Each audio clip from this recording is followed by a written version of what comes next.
Ja. Csak bass.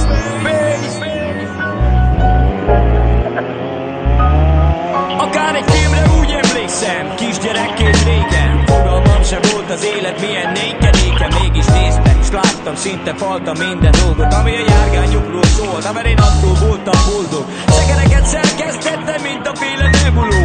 Autóból csapányból meg autós. A guruló, csörgő, zörgő, ütött, kopott tákolmány. Egy szál kormány nélkül repített keresztül az utcán. Ha szolgott, ha fújt, az utak szélén ültem. Autókkal ébredtem és autókkal szenderültem álomra, mert számomra csak a sebesség létezett. S az ember már kiéhezett, mindegy milyen a gépezet. A cseles kis kéttengeres frankon teljes gázzal.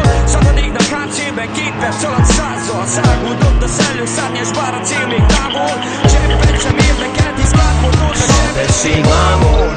Mindenki ezzel vádol, a kilométer óra is csak lehunyt szemmel számol. A gumilángol, az autó szinte táncol, a lábam le nem száll a gázról. Sebesség mámor.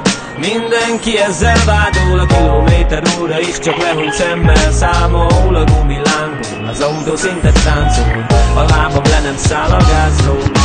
Az első rali versenyek, még annyi csodát, a VFT-es ladák és a kiegyezett skodák. Sok fantasztikus típus és rajtuk sok-sok logó, és a mindenkit meg hangos pici kormánytípú maga.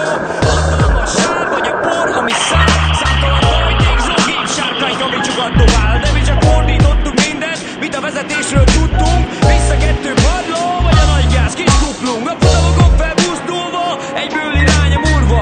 Csak hajtottuk a vasat, amíg még volt beszukva. Szegény Isten adta magát, piszkosul elhagyta. Voltunk, de figyelt egy járat, vagy a lég ugrott a hatta. Próbálta a seggét, nem volt bukolcső menekvét. Mindez még jobban felpörgette az ember kedvét. Ilyen koppát pillanatra legbelül fellándol, és csak húzi, csak hajtja a sebesség mámor. Mindenki ezzel vádol, a kilométer óra is csak lehunyt szemmel számol. A gumilángol, az autó szinte táncol, a lábam le nem száll a gázról. Sebesség mámor.